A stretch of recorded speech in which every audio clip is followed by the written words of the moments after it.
Alors oui, je vais vous les donner tout de suite, mais il ne faut pas oublier que depuis 2014, cette guerre a débuté. Dans le Donbass, c'est le berceau là où je me trouve. Les gens ici sont épuisés. Il y a eu beaucoup de morts, beaucoup de décès, beaucoup de massacres. L'aviation a pilonné le Donbass en 2014, l'aviation ukrainienne. Et aujourd'hui, le point est le suivant. Ça continue. Des villages comme Gorlovka, où j'étais hier et avant-hier, sont également visés par des tirs, des grades, etc. Il y a des blessés, il y a des morts que je filme quotidiennement, que je photographie également, pour garder ça en témoignage. Je n'ai aucun message politique, mais sachez simplement que depuis une semaine, on parle de ce conflit, mais il dure depuis 8 ans. Il y a eu 13 000 morts. 13 000 morts. Les gens sont épuisés, ils se sentent tous ukrainiens. Ce que je peux vous dire, c'est qu'ils sont très surpris que l'Europe se rende compte de la situation.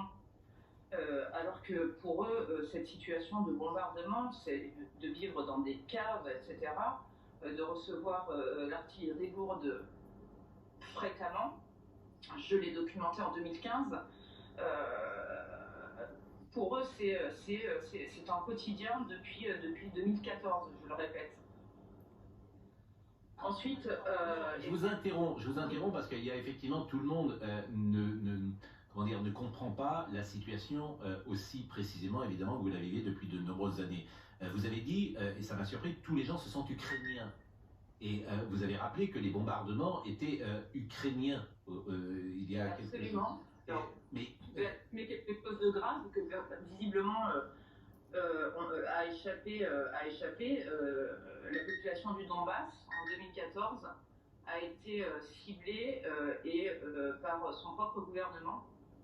La population russophone a été bombardée par le gouvernement de Kiev. Oui, voilà. J'ai toutes les preuves, donc je pourrais vous les fournir en rentrant en France. J'ai les images. J'ai un film là-dessus. C'est incontestable. Mais aujourd'hui, les bombardements ou les exactions, elles sont russes ou elles sont ukrainiennes? Du côté où je suis, elles sont ukrainiennes. Les Russes sont au cœur du pays. Et côté Donbass, donc près de la ligne de front, à Lugansk, où je vais bientôt me rendre, c'est l'armée ukrainienne. Je suis désolée de choquer tout le monde, j'assume ce discours et je ne prends pas parti, et je ne défends pas Poutine. Hein, c'est simplement, moi je suis au plus près des civils. J'étais l'an dernier en Arménie. Je ne prends pas de position, simplement. Ce que vous dites est factuel. Il faut quoi? Ce que vous dites est factuel. Tout à fait. Et le gouvernement aujourd'hui a bombardé sa population. Les enfants ont vécu 8 mois dans des caves. Le film que j'ai fait en 2015 est une preuve de toutes ces crimes de l'humanité. J'assume, je vous invite à le regarder. Hier, j'étais avant-hier dans une école. 2 institutrices ont été coupées en deux, le corps coupé en deux.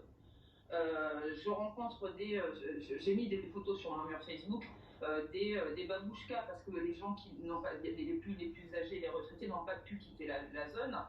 Donc les civils sont touchés, soit par l'artillerie lourde, soit par des grades. Enfin bon, je suis pas une spécialiste de l'armement. En tout cas, je vous confirme qu'ici, dans la région du Donbass, côté russophone, encore aujourd'hui, ça bombarde. Hier, Donetsk a été touché. Et c'est évidemment le pouvoir central ukrainien, selon vous, qui déclenche ces bombardements. Alors, ce que je vous propose, est-ce que vous pouvez rester avec nous? Parce qu'on va recevoir Bernard-Henri Lévy dans quelques secondes, Anne-Laure Bonnel. Est-ce que vous pouvez rester avec nous et apporter votre témoignage? Parce qu'on doit marquer une pause. Oui, bien sûr. Bon. Je vous en prie. Je vous remercie beaucoup Voilà, écoutez, simplement, cette guerre, la guerre, c'est horrible. Alors, j'ai pas de solution, je fais pas de politique, mais ce qui se passe, c'est très grave.